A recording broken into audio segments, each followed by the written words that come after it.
আমি গত পরশু বলেছিলাম যে বিরাট পুরুষ, সেখান থেকে জীবের উৎপত্তি হয়েছে, সেখানে জীব আশ্রয় গ্রহণ করবে।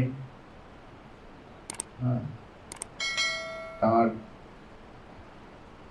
তার লোম সমূহ হচ্ছে সেই বৃক্ষ, তার কেশ মানে মেঘ, দাম মানে কেশ, মেঘ সমূহ।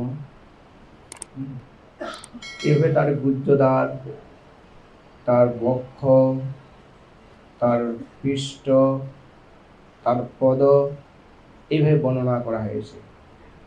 তার পদ ভূলোক, ভূবলোক ও স্বর্গলোক অবস্থিত, ভাবা যায়। এইভাবে বিরাট পুরুষের বর্ণনা করা হয়েছে। সমস্ত জড় উপাদান সেই বিরাট পুরুষ থেকে এসেছে। লৌহ, ধাতু, যত রকম ধাতু আছে সে বিরাট পুরুষ থেকে এসেছে। শুধু ধাতুই নয়, জড়জগতে যত উপাদান আছে সে বিরাট পুরুষ থেকে উৎপন্ন হয়েছে। বিরাট পুরুষ থেকে উৎপন্ন না হতো এই জগতে কোনো অস্তিত্ব থাকতো না। কিন্তু সেটি ছিল চিন্ময়, আর জড় জগতে সেটা হচ্ছে জড়। এখানে পার্থক্য। আর জড় জগতে কাম। কাম কেন? কাম হচ্ছে জীবের আত্মতৃপ্তির নিমিত্তে, আত্ম ইন্দ্রিয় প্রীতিবাঞ্ছা, তারে বলি কাম। কৃষ্ণ ইন্দ্রিয় প্রীতিবাঞ্ছা ধরে প্রেম নাম। জীব যখন নিজের ইন্দ্রিয় তৃপ্তির জন্য বাসনা পোষণ করবে বা প্রয়াস করবে, তখন জীবের কামের পর্যবসিত হবে, সেটি কাম। আর সেই কাজটি, সেইটি যখন আমরা কৃষ্ণের জন্য সম্পাদন করব, তখন সেটি হবে কি? প্রেম। মায়েরা যদি যখন নিজের জন্য রান্না করে, তখন হচ্ছে রান্না করা কাজ। আর যখন কৃষ্ণের জন্য রান্না করবে, সেটি হবে কৃষ্ণের সেবা, কৃষ্ণের রন্ধন সেবা। আর নিজের জন্য হচ্ছে কি? নিজের জন্য কি? সেটি হচ্ছে রান্না কাজ। আমাদের রান্নার কাজের লোক নেই। আমাদের জড়জগতে আমাদের জন্য যা কিছু করব বা যা কিছু করার প্রয়াস করব, সেটি জীবের কাম, সেটি জীবের কর্মের বদ্ধ দশা। এইভাবে জীব অনাদিকাল তার আত্মতৃপ্তির নিমিত্তে এই জড়জগতে বদ্ধ দশা প্রাপ্ত হচ্ছে। যতক্ষণ পর্যন্ত জীব তার আত্মতৃপ্তি বা ইন্দ্র তৃপ্তির কামনা বাসনা রহিত হবে না, ততক্ষণ তার বদ্ধ দশা মোচন হবে না। হবে? হবে না। বিবাহ এটি শুভ কর্ম, শুভ বিবাহ। এটি কি? একটি বন্ধনের কারণ। 7 পাকে বাঁধানো। আগে আমি বিয়ে পড়াতাম অনেক, কৃষ্ণপ্রভুর বোনের বিয়ে আমি পড়াইছি। শুনলাম তার বোনের নাকি সে মেয়েকে বিয়ে দিয়েছে। কিন্তু ভক্তির বিবাহ আর সাধারণ বিবাহটা এক নয়। কর্দমণি বিবাহ করেছেন, দেবতী বিবাহ করেছেন, আমাদের মতো নয়। তাদের বিবাহটা ছিল কৃষ্ণ প্রীতি বিধানের জন্য, আর আমাদের বিবাহটা হচ্ছে কাম ইন্দ্রকে পরিতৃপ্তি করার জন্য। সেটি বদ্ধ দশা। আর কৃষ্ণের জন্য যেটি হয়, সেটি হচ্ছে জীবের মুক্ত। নিজের জন্য রান্না করা, ভগবান কি বলেছেন? সে পাপই ভক্ষণ করে। আর যে ভগবানের জন্য রন্ধন করে, সে সমস্ত পাপ থেকে মুক্ত হয়, তাকে পাপ স্পর্শ করতে পারে না। একই কর্ম, একটাকে বলেছে কর্ম আর একটা বলা আছে কি? সেবা। আমি যখন স্কুলে জয়েন করি, তখন আমাকে বললো যে তুমি সেবা করতে পারবে। সেবা মানে আমি বলতে খাওয়া, সাধু সেবা, হরিবাসরে গিয়ে একটি পায়েস মুরগি খাওয়া, হ্যাঁ খেতে পারবো, সেবা করতে পারবো। প্রসাদ পাওয়ার পরে আমাকে নিয়ে গেল ড্রেন পরিষ্কার করার জন্য। এটা কি সেবা? এটাই সেবা। ড্রেন পরিষ্কার করা, ঝাড়ু দেবো, নাকি এটা সেবা? জানতাম না সেবা কাকে বলে। এইটা কোন সেবা? এটা তো কাজ, এটা কর্ম, এইটি সেবা। পরে বুঝলাম, ও কৃষ্ণের জন্য যা কিছু করা হচ্ছে সেটি হচ্ছে সেবা, আর নিজের জন্য যেটা করা হবে সেটি হচ্ছে কাম বা কর্ম। কর্মজীবের বন্ধনে কারণ, যেটি ভগবান ভগবদ্গীতায় বলেছেন, কর্ম অকর্ম বিকর্ম। কেউ বলে কর্ম না করলে ধর্ম করা হয় না। তারা জানে না কোন কর্ম জীবের বন্ধনে কারণ, কোন কর্ম জীবের মুক্তির কারণ। তাই যে ভগবান গীতায় বললেন, কর্ম অকর্ম বিকর্ম। কর্ম মানে বিধি কর্মকাণ্ড বা জীবের খেয়াল খুশি কর্ম, এটি কর্ম। বিকর্ম মানে যা কর্ম করার পরেও জীবকে কর্মের ফলে আবদ্ধ হতে হবে না, মানে অকর্ম। বিকর্ম মানে খেয়াল খুশি শাস্ত্র বহির্ভূত কর্ম। এভাবে ভগবান কর্মের বর্ণনা দিয়েছেন। বিরাট পুরুষের তার পাদপদ্ম থেকে সমস্ত জড়জগতের দ্রব্য উৎপত্তি হয়েছে, জীবের কামনা সমূহ সেখান থেকে উৎপত্তি হয়েছে। তা আমাদের কামনাটা কি? ভক্তের কামনা কি? ভক্তের কামনা হচ্ছে ভগবান শ্রীকৃষ্ণের চরণে শরণাগত হওয়া। যখন কেউ ভগবান শ্রীকৃষ্ণের চরণে সর্বতভাবেই শরণাগত হতে পারবে, আর একে বলে ভগবত ভক্তি। যখন, কেন বলি ভগবত ভক্ত বলা হয় কখন? না, সেই ব্যক্তিটি সর্বতভাবে ভগবানের চরণে শরণাগত। সে গৃহস্থ হোক, ব্রহ্মচারী হোক, সন্ন্যাসী হোক, বানপ্রস্থী হোক, সেটি আশ্রমের উপর নির্ভর করছে না, করছে তার শরণাগতির উপর নির্ভর করছে। কত ভগবানের চরণে সে শরণাগত হয়েছে, ভগবানের প্রীতি বিধানের জন্য সে কতটুকু সময় দান করছে, তার প্রচেষ্টাটা কি, এর উপরে ভগবত ভক্তির বিচার হয়।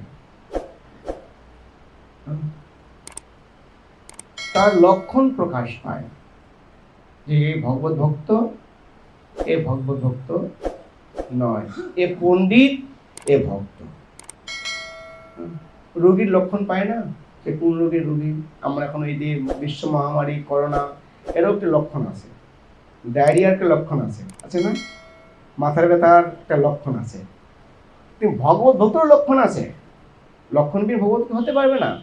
পণ্ডিতের লক্ষণ আছে। পণ্ডিত দেখলেই সে চেষ্টা করবে, আমি কিছু জানি, বলার চেষ্টা করবে, শাস্ত্রে কিছু শ্লোক বলবে যে না, এ পণ্ডিত আছে, তাই না? ভগবত ভক্তের লক্ষণটা কি? ও বসে থাকবে না, সে ভগবানের জন্য রান্না করবে, ভগবানের বাসন মাজন পরিষ্কার করবে, ভগবানের সেবা করবে, ভগবানকে জল দেবে, ভগবানকে বসার আসন দেবে। এগুলো হচ্ছে ভগবত ভক্তির লক্ষণ। ওই এগুলোর মধ্যে সবসময় থাকবে। ডাক্তারের লক্ষণটা কি? রোগীকে অপারেশন করবে, যন্ত্রপাতি ধোয়াধুয়ি মশামাছি ওরা করবে। এইভাবে প্রতিটি ব্যক্তির কিছু কিছু লক্ষণ আছে, আর এই লক্ষণের মাধ্যমে তাকে বোঝা যায় সে কোন শ্রেণীতে অবস্থান করছে, তাই না? পণ্ডিতকে, দার্শনিককে, জ্ঞানীকে, ধনীকে, আর ভগবত ভক্তকে। ভগবত ভক্ত লক্ষণ হচ্ছে এইগুলো লক্ষণ। সে সর্বদাই কৃষ্ণের সেবার জন্য সে খুব ব্যস্ত। তার রান্না করা, ঝাড়ু দেওয়া, মন্দির নির্মাণ করা, ম্যানেজমেন্ট করা, ফুল চর্চা করা, এইগুলো নিয়ে সে থাকে। এটি ভগবত ভক্তি লক্ষণ। আর এইটি হচ্ছে এক প্রকার শরণাগত। কর্ম কর্তা, সাত্ত্বিক কর্তা, রাজসিক কর্তা, তামসিক কর্তা। কর্তা মানে তিনি প্রধান। দান, সাত্ত্বিক দান, রাজসিক দান, তামসিক দান, তিনি কর্তাও অনুরূপ আছে। রাজসিক কর্তা, তামসিক কর্তা, সাত্ত্বিক কর্তা।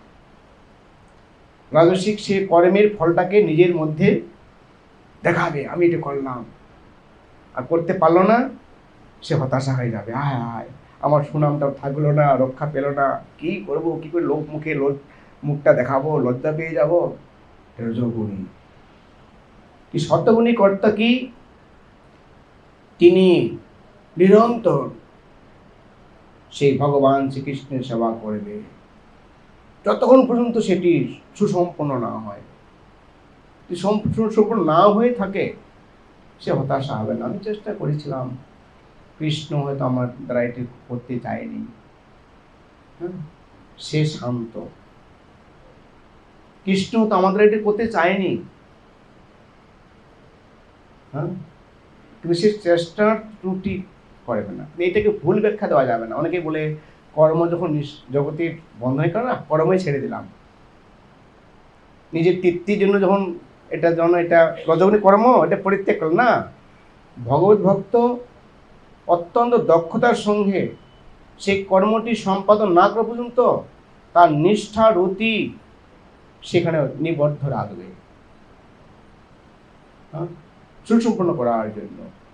যদি হয়, কৃষ্ণকে বলে, হে কৃষ্ণ ভগবান, তোমার করুণায় সম্পাদিত হয়েছে। যদি না হয়, যেটা তুমি চাওনি আমার দ্বারা এটি কাজটি হোক, অন্যর ভক্তের দ্বারা তুমি চাচ্ছ, কি করবে? এই প্রশংসাটা অন্যকে প্রদান করবে।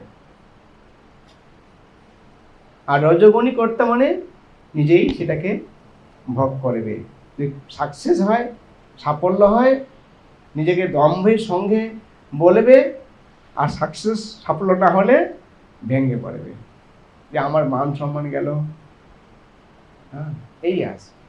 এইভাবে আমরা প্রতিটি ব্যক্তিকে তার কর্মের মাধ্যমে তার লক্ষণগুলো আমরা প্রকাশ পাই, দেখতে পাই। এই হচ্ছে ভগবত ভক্তি অনুশীলন। আমাদের সমস্ত কর্মই কৃষ্ণের জন্যই করা উচিত, নিজের জন্য করা উচিত নয়। একে বলে পূর্ণ শরণাগতি। আর সারঙ্গর শরণাগতি হইবে যাহার, তাহারও প্রার্থনা শুনে শ্রী নন্দকুমার, যাদের শরণাগতি আছে তার প্রার্থনা শ্রী নন্দন শ্রীকৃষ্ণ শ্রবণ করেন। বৈষ্ণবের আবেদনে কৃষ্ণ দয়াময়, এহেন পামর পতিত হবে না সদয়। বৈষ্ণব যে প্রার্থনা করে, প্রার্থনা করে বৈষ্ণব, কৃষ্ণ তাকে দয়া করবে। যার প্রতি প্রার্থনা করবে সে ভাগ্যবান, তার প্রতি কৃষ্ণের কৃপা হবে।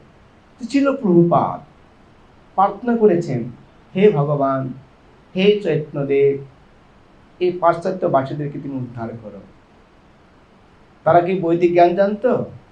তারা বৈদিক বিধিনিষেধ পালন করতো? কিছুই করতো না। ছিল প্রভুপাদ তাদের জন্য প্রার্থনা করেছেন, আর প্রভুপাদের প্রার্থনা কৃষ্ণ শুনেছেন, তাই তারা ভগবত ভক্ত হয়েছেন। হরি বল। জগৎগুরু ছিল প্রভুপাদ কি। এটি প্রভুপাদের অনুপম উপহার। তিনি কৃষ্ণের প্রতি পূর্ণ শরণাগত ছিলেন। আরে আমি তো অনেক আগে পড়েছিলাম, পৃথিবীতে আছে যত নগরাদি গ্রাম, সর্বত্র প্রচার হইবে মোর নাম। আমি বুঝতে পারিনি এটা কি করে সম্ভব। আমার বিশ্বাসই ছিল না, সত্য কথা বলতে কি, অসম্ভব। কিন্তু এই কথার প্রতি ছিল প্রভুপাদের দৃঢ় বিশ্বাস ছিল। প্রভুপাদ ছাত্র জীবনে তার গুরুর আশ্রয় নিয়েছেন। ছাত্র জীবনে বলেছেন তুমি পাশ্চাত্য কৃষ্ণকে প্রচার করো। তিনি 10 বছর বানপ্রস্থে ছিলেন, 10 বছর সংসার ত্যাগ করে, তারপরে তিনি সন্ন্যাস নিয়েছেন। তারপরে তিনি প্রচারে গিয়েছেন এই ভগবানের বাণীটাকে সাফল্য করার জন্য। কত দৃঢ় ভক্তি, কত দৃঢ় প্রত্যয়। এই হচ্ছে বিশ্বাস। শ্রদ্ধা শব্দের বিশ্বাস কহে সুদৃঢ় নিশ্চয়, কৃষ্ণ ভক্তি কইলে সর্বকর্ম কৃত হয়। সুদৃঢ় বিশ্বাস, কৃষ্ণ আমাকে অবশ্যই অবশ্যই রক্ষা করবেন, এই বিশ্বাস যেটা ছিল প্রভুপাদ করেছে, নিশ্চয়ই এদেরকে উদ্ধার করা আমি সম্ভব, কৃষ্ণের কৃপা হবে এদের প্রতি, এই বিশ্বাস। বিশ্বাস একভাবে নয়, ভৌতিক বিশ্বাস, লৌকিক বিশ্বাস, শাস্ত্রীয় বিশ্বাস। লৌকিক বিশ্বাসটা কি? আমরা শুনেছি দাদু বলতেন এই বট গাছে ভূত আছে, বাবা বলছে বট গাছে ভূত আছে, আমি বলছি বট গাছে ভূত আছে, এখানে যেও না, সন্ধ্যায় যেও না, ওই বট গাছেতে ভূত আছে। এটা কি? লৌকিক বিশ্বাস। লোকমুখে শুনে আমরা সকলেই বিশ্বাস করছি ওই বট গাছে ভূত আছে। এটি শাস্ত্রীয় বিশ্বাস নয়। শাস্ত্রীয় বিশ্বাস, শুদ্ধ বিশ্বাস কি? সাধু শাস্ত্র গুরু বাক্য, চিত্তেতে করিয়া ঐক্য, আর না করিও মনের আশা। শাস্ত্রীয় বিশ্বাস হচ্ছে শাস্ত্রের প্রতি, গুরুর প্রতি এবং সাধুর প্রতি, দুইটা বিশ্বাস হচ্ছে শাস্ত্রীয় বিশ্বাস। এই বিশ্বাসেই জীবের সর্বকৃত সম্পাদন করতে পারে। লৌকিক বিশ্বাসের দ্বারা, ভৌতিক বিশ্বাসের দ্বারা আমাদের কৃতকার্য সম্পাদন হবে না। বিশ্বাস থাকলেই নয়, বিশ্বাস থাকলেই হবে না। বিদ্যাকে বিশ্বাসের ভিত্তিটা কোথায়? শাস্ত্রের প্রতি না লৌকিক বিশ্বাস? এভাবে আমাদের বিশ্বাসকেও শুদ্ধ করতে হবে, আমাদের পদবীকেও, অবস্থানকেও শুদ্ধ করতে হবে। হ্যাঁ, আমাদের মনকেও, আমাদের দেহকেও এভাবে শুদ্ধ করতে হবে। কিসের দ্বারা? কৃষ্ণ ভাবনাময় চেতনার দ্বারা। আর কৃষ্ণ ভাবনাময় হচ্ছে কি? সর্বক্ষণ কৃষ্ণের গুণগান করা, কৃষ্ণের কথা বলা। হরে কৃষ্ণ কৃষ্ণ কৃষ্ণ হরে হরে, হরে রাম রাম রাম হরে হরে। এই হচ্ছে কৃষ্ণ চেতনা। আমরা সর্বক্ষণ কৃষ্ণ নাম কীর্তন করছি, কৃষ্ণের কথা অন্যকে বলছি, কৃষ্ণের কথা শ্রবণ করছি, কৃষ্ণ শ্রবণ করছি, কৃষ্ণ সম্বন্ধীয় গ্রন্থ পড়ছি, কৃষ্ণের জন্য রন্ধন করছি, কৃষ্ণের জন্য চাকুরি করছি, হ্যাঁ, কৃষ্ণের জন্য বাজার করছি, বাজারকৃত দ্রব্য রন্ধন করছি, কৃষ্ণের ভোগ লাগাচ্ছি, কৃষ্ণের প্রসাদ গ্রহণ করছি। এভাবে 24টি ঘন্টায় একজন ভক্ত কৃষ্ণ চেতনায় তিনি উজ্জীবিত। যে গৃহস্থ হোক, ব্রহ্মচারী হোক, সন্ন্যাসী হোক, বানপ্রস্থী হোক, তার সর্বক্ষণ কৃষ্ণ সেবায় যুক্ত, সে কৃষ্ণ সেবায় উজ্জীবিত। তার কর্ম, তার ধ্যান কৃষ্ণকে বাদ দিয়ে নয়। এই হচ্ছে আমাদের বৈষ্ণব দর্শনের সার তত্ত্ব। আমরা যেমন যেভাবে কৃষ্ণময় আমরা হতে পারি, কৃষ্ণ চেতনা উজ্জীবিত হতে পারি, তার 24টি ঘন্টায় তিনি কৃষ্ণের চিন্তায় মগ্ন। কিন্তু বাহ্যিকভাবে তাকে আমরা বুঝতে পারছি না।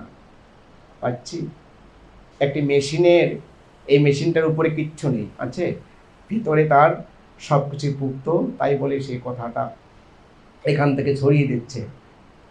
তেমনি যিনি বৈষ্ণব, তিনি ভিতরকে খুব পুক্ত করেন, তার চেতনাকে তিনি পরিশুদ্ধ করেন। তিনি ভাবেন আমার চেতনাটা শুদ্ধ নয়, সে কত শুদ্ধ, সে কত কৃষ্ণ সেবায় যুক্ত আছে, কিন্তু আমার মন এত দুষ্ট, এত অপবিত্র, আমি মনকে ঠিক করতে পারছি না।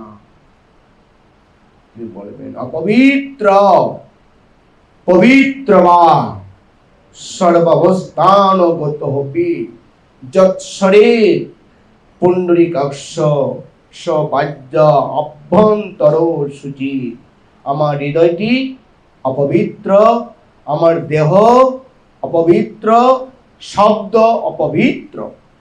যৎশরীর, আমরা ভগবানকে স্মরণের মাধ্যমে আমাদের দেহ হৃদয়কে পবিত্র করতে পারবো। হরে কৃষ্ণ কৃষ্ণ কৃষ্ণ হরে হরে, হরে রাম রাম রাম হরে হরে। যাই তিনি যারা অর্চন করেন, ভগবানের পুজো করেন, সে গৃহস্থ হোক মন্দিরে হোক, তারা এই মন্ত্র উচ্চারণ করেন, যৎ শ্রী পুণ্ডরীকাক্ষ। ভগবান শ্রীকৃষ্ণকে স্মরণ করে সে পবিত্র হন, তারপর সে ভগবানের সেবায় যুক্ত হন। কত সুন্দর ব্যবস্থাপনা, কত পবিত্র নির্দেশনা, কত পবিত্র ধ্যান ধারণা। এই কলিযুগে ভগবানের নামের দ্বারাই মানুষ সর্বতভাবে পবিত্র থাকতে পারবে, আর কোনো বিকল্প পথ আর নেই। একমাত্র নামের দ্বারাই আমরা সর্বদাই পবিত্র থাকতে পারবো, আমাদের মন বুদ্ধি ইন্দ্রগুলোকে আমরা পবিত্র করতে পারবো। কিন্তু দুর্ভাগ্য, এই নামের প্রতি আমার পূর্ণ আস্থা বিশ্বাস নেই, এটি আমাদের দুর্ভাগ্য। সেদিন বলেছিলাম যে আমরা যতদিন এই হরে কৃষ্ণ মহামন্ত্র জপ করব, কীর্তন করব, ততদিন কৃষ্ণ আমাদের খাদ্য সরবরাহ করবেন, ততদিন কৃষ্ণ খাদ্য সরবরাহ করবেন, যতদিন আমরা এই হরিনাম জপ করব, কীর্তন করব। এই কলিযুগে নামকারী, নাম শ্রবণকারী এতই ভগবানের প্রিয়, ততদিন ভগবান সেই ভক্তির খাদ্য সরবরাহ করবেন। চিন্তা কিছু আছে? চিন্তা নেই। এবে আত্মসমর্পণে চিন্তা নাহি আর, তুমি নির্বাহী প্রভু সংসার তোমার। একে বলে আত্মসমর্পণ। আর তিনি ভগবত ভক্ত, তিনি আত্মসমর্পণ করেছেন। যেমন শিশু মায়ের কোলে আত্মসমর্পণ করে, পিতার কোলে আত্মসমর্পণ করে, করে না? সন্তান নিয়ে আসবে, মায়েরা যায় প্রোগ্রামে, সন্তান ঘুমিয়ে গেছে, এত লোকের মাঝে শিশুটি ভয় পাচ্ছে, চিন্তা করছে? চিন্তা করছে না। সে জানে পিতামাতা আমাকে সুরক্ষা দান করবে।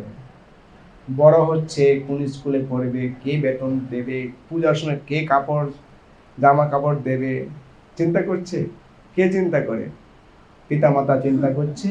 ও বড় হচ্ছে, স্কুলে দিতে হবে, বেতন দিতে হবে, পুজো আসছে, কাপড় চোপড় তাকে দিতে হবে। শিশুটির চিন্তা নেই, আছে? শিশুটি শুধু পিতামাতার প্রতি আত্মসমর্পণ করেছে, আর কিচ্ছু করেনি। তেমনি যখন ভক্ত এভাবে ভগবানের চরণে আত্মসমর্পণ করবে, ততদিন ভক্ত তার খাদ্য সরবরাহ করবে।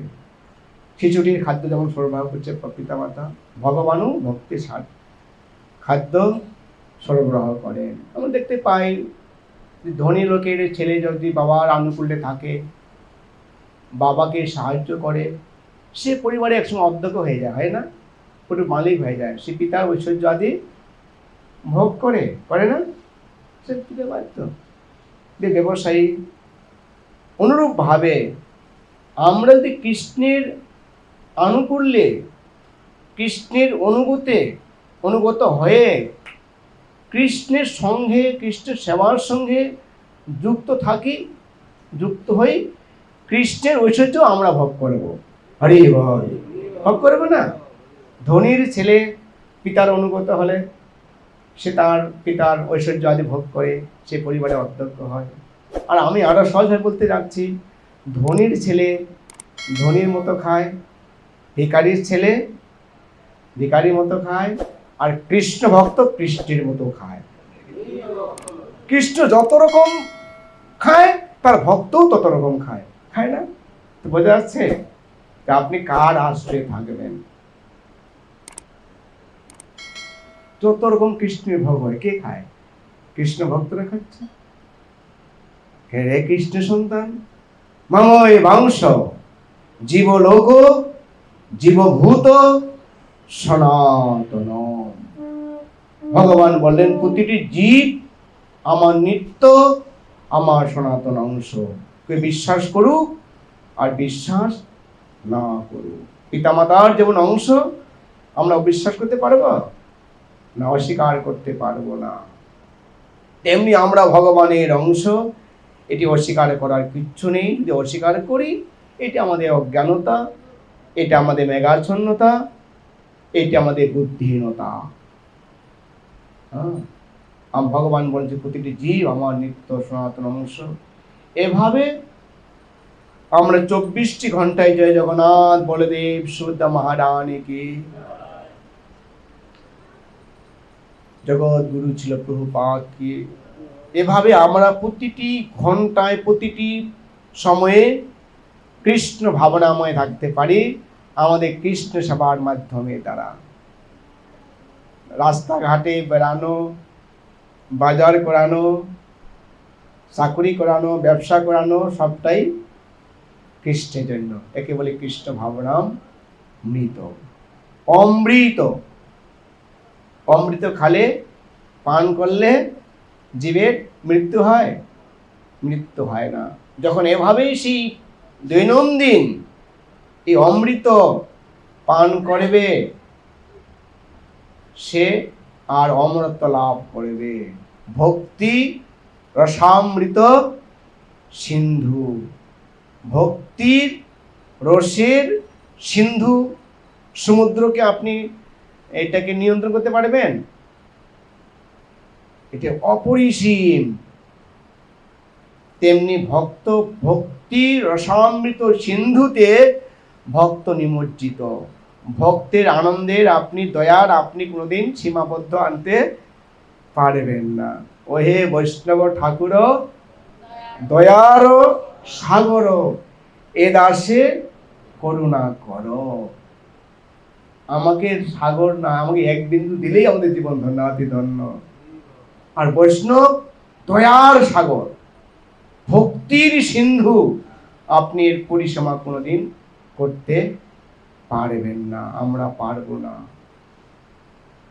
তাহলে এইভাবে বৈষ্ণবের বর্ণনা বলে, তিনি দয়ার সাগর, ভক্তির সিন্ধু। আমি চাই এক বিন্দু, আমি চাই কি?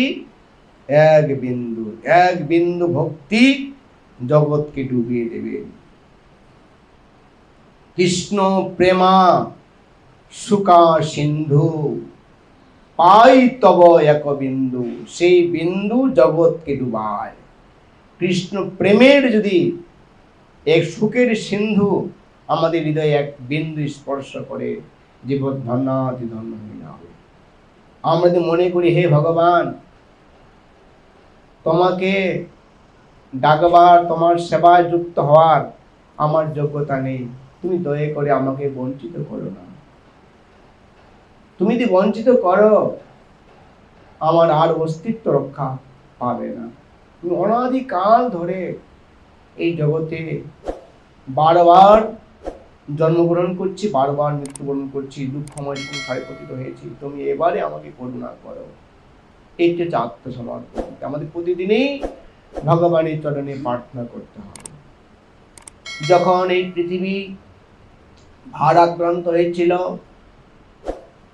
এই পৃথিবী গাভীর রূপ ধারণ করে ব্রহ্মার কাছে গিয়েছিলেন তার কষ্টের লাঘব করবার জন্য। কিন্তু ব্রহ্মাজি বলেছিলেন যে আমার সেই সাধ্য, সেই ক্ষমতাটি নেই। কেন? ভগবান তিনি জীবের পালন কর্তা, আমি সৃষ্টিকর্তা মাত্র। আমাকে এই ভার দিয়েছে। আর কোথা থেকে সৃষ্টি করেছে? সেই বিরাট পুরুষ থেকে সৃষ্টি করেছে। একটি ভাঙ্গা মোটর সাইকেল কোথা থেকে মেকার ঠিক করলো? ওই পার্টসের দোকানে গিয়ে সাইড লাইট, হেডলাইট, ট্যাঙ্কি, ব্রেক, চাকা নিয়ে আসলো, ও সেটিং করলো। তো ব্রহ্মা পরম, সেই ব্রহ্মা কি করেছে? সেই বিরাট পুরুষ থেকে এই দ্রব্যগুলো পেয়েছে। এক জায়গায় কান, এক জায়গায় চোখ, এক জায়গায় নাক, এক জায়গায় হাত নিয়ে এনে সেটিং করে দিয়েছে। এর চেয়ে বেশি কার্য নেই ব্রহ্মার। কি করলেন ব্রহ্মা? বলছে এই কাজটি আমার তো সম্ভব নয়। আমরা চলি, আমরা কি করি? আমরা ক্ষীর সমুদ্রে গমন করি। সেখানে বেদের পুরুষ সূক্ত যে মন্ত্রগুলো আছে, এই মন্ত্রের দ্বারা তার ভগবান কৃষ্ণকে আহ্বান করলেন। সুর এবং ছন্দ প্রার্থনা ভগবান খুব পছন্দ করেন। তাদের প্রার্থনায় ভগবান প্রীত হয়ে আশ্বস্ত করলেন, তোমরা দুশ্চিন্তা করো না, অতি শীঘ্রই আমি যদু বংশে আবির্ভূত হব, আর তোমরাও বিভিন্ন জায়গাতে জন্মগ্রহণ করো, আমার লীলাকে সহায়তা করো। তো আমরাও যদি ভগবানের কাছে প্রার্থনা করি, শ্রীকৃষ্ণ চৈতন্য প্রভু দয়া করো মোরে, তমা বিনা কেদা এলো জগত সংসারে, পতিত পাবন হেতু তব অবতার, মোর সম পতিত প্রভু না পাইবে আর। এটি আমাদের জীবনের বড় প্রার্থনা। হে ভগবান, তুমি পতিত পাবন, আমার থেকে পতিত আর জগতে পাবে না প্রভু, আমাকে উদ্ধার করে তোমার নামকে সার্থক করো। আমি সবচেয়ে বড় পতিত, কিন্তু মনে মনে বলছি আমি অনেক উত্তম, বাহ্যিক বলছি মহারাজ প্রভু আমি খুব পতিত, খুব পতিত। এটি বাহ্যিক নয়। বৈষ্ণব তার হৃদয় তার বাহির একেবারে সমান, তিনি কোনো প্রকার কপটতার আশ্রয় গ্রহণ করবেন না। হে ভগবান, আমি কত কপট, তোমার সামনে এক রূপ, অন্যের সামনে আমার আরেকটি রূপ। এই বিভিন্ন রূপী মন বাসনা থেকে আমাকে বঞ্চিত করো, আমাকে মুক্ত করো। এইভাবে বৈষ্ণব সর্বদাই কৃষ্ণের কাছে প্রার্থনা করবে নিজেকে সংশোধন করবার জন্য। এই হচ্ছে আমাদের বৈষ্ণব দর্শন। আপনারা আরো বিরাট পুরুষের বর্ণনা লাভ করবেন। এই বিরাট পুরুষের দেহ অঙ্গ দিয়ে পৃথিবী কি কি বস্তুগুলো অবস্থান করছে। হরে কৃষ্ণ। আমি একদিকে যাব। সকলকে অসংখ্য ধন্যবাদ। জগৎ গুরু ছিল প্রভুপাদ কি। হরে নাম সংকীর্তন কে সমবেত ভক্ত বৃন্দ কি। নিতাই গৌর সীতানা প্রেমানন্দে।